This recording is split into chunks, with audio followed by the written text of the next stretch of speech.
তাজমহলে সারাদিন কি করেছি, কোথায় কোথায় গিয়েছি সবকিছু নিয়ে থাকছে আজকের ভিডিও। হ্যালো এভরিওয়ান, আসসালামু আলাইকুম।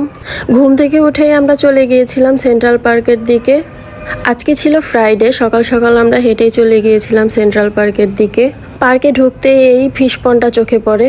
এখানে ছিল কিছু টর্টয়েস আর অনেক প্রজাতির ফিশ। ওদের রাস্তাঘাট থেকে শুরু করে পার্ক সবকিছুই এত নিট অ্যান্ড ক্লিন।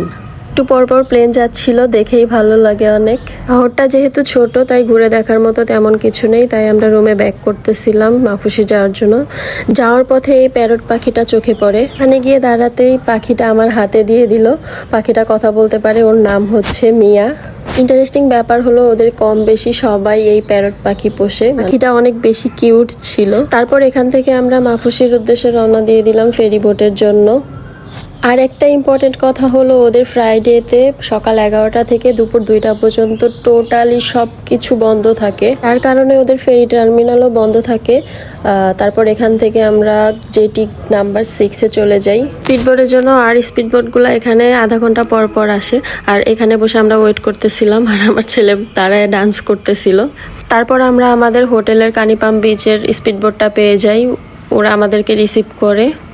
মালে টু মাফুসি যাইতে 30 থেকে 35 মিনিটের মতো সময় লাগে। এখান থেকে লোকাল ফেরিতেও যাওয়া যায়, আমাদের টাইমিং মিলে নাই, যার কারণে আমরা প্রাইভেট বোটে গিয়েছিলাম। এই তো আমরা প্রায় কাছাকাছি চলে এসেছি। এখান থেকে আমাদের হোটেল দেখা যাচ্ছিল। স্পিডবোট থেকে নামার পরেই আমাদের হোটেলের বাগি কার রিসিভ করে, আর আরেকটা গাড়িতে আমাদের লাগেজগুলা নিয়ে যাচ্ছিল। এই তো চলে এসেছি আমাদের হোটেলে। এর মতো ভিডিও এখানেই শেষ করছি। আল্লাহ হাফেজ।